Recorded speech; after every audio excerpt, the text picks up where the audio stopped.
Did you know that despite having vast natural resources, many African countries remain some of the poorest in the world? Why is that? Is it just bad luck, or is there something more at play? Today we're diving into a topic that's both eye-opening and crucial: how Western powers keep African countries poor through a system often referred to as neo-colonialism. This is important because understanding this issue can help us see the bigger picture of global inequality. So, let's get started.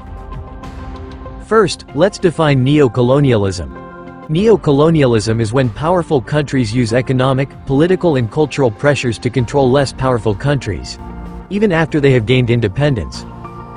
This is not just a thing of the past, it's happening right now. One of the most significant ways this occurs is through economic exploitation. Western countries often extract valuable resources from African nations. For example, countries like the Democratic Republic of Congo are rich in minerals like cobalt and coltan, which are essential for technology. Yet the profits from these resources rarely benefit the local communities. Instead, they flow back to Western companies and governments. This creates a cycle of poverty that is hard to break. Next, let's talk about debt. Many African countries are trapped in a cycle of debt to Western nations and institutions. They borrow money for development projects, but the terms are often unfavorable. High interest rates and strict conditions can lead to more debt rather than progress. For instance, countries like Zambia have faced severe economic challenges due to debt repayments. This money could have been used for education, healthcare or infrastructure. Instead, it goes to pay off loans. Now, let's discuss trade agreements. Many African nations are part of trade agreements that favor Western countries. These agreements often limit what African countries can export and at what price. For example, agricultural products from Africa are often sold at low prices while Western countries protect their own farmers with subsidies. This makes it hard for African farmers to compete. They can't earn enough to invest in their farms or communities. Another aspect is foreign aid. While it may seem helpful, foreign aid can sometimes do more harm than good. It can create dependency rather than encouraging self-sufficiency. When countries rely on aid, they may not invest in their own industries or infrastructure. This can stifle local innovation and entrepreneurship. Let's not forget about cultural influence. Western media and culture often dominate, shaping perceptions and values in African countries. This can lead to a loss of local culture and identity. When people start to value Western lifestyles over their own, it can create social issues and further economic challenges. Now, let's look at some real-life examples. Take Nigeria, for instance.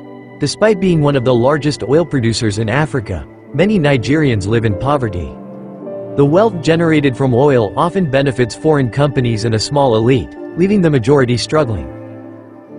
Or consider Ghana, which has rich gold reserves. While the country has made strides in democracy, the wealth from gold mining has not translated into widespread prosperity. Instead, many communities face environmental degradation and health issues from mining activities.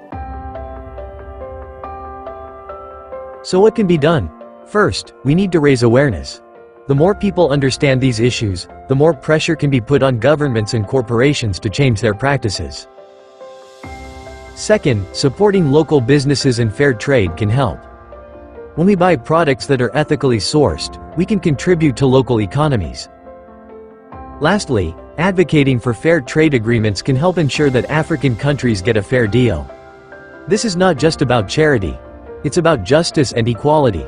If you find this topic important, please like this video and share it with your friends. Your support helps spread awareness and encourages more discussions on these critical issues. In conclusion, the cycle of neo-colonialism is complex, but crucial to understand. Western powers continue to influence African countries in ways that keep them poor. By recognizing these patterns, we can work towards a more equitable future. Let's keep the conversation going in the comments below. What are your thoughts on neo-colonialism? How do you think we can help change this narrative? Thank you for watching, and don't forget to subscribe for more insightful content.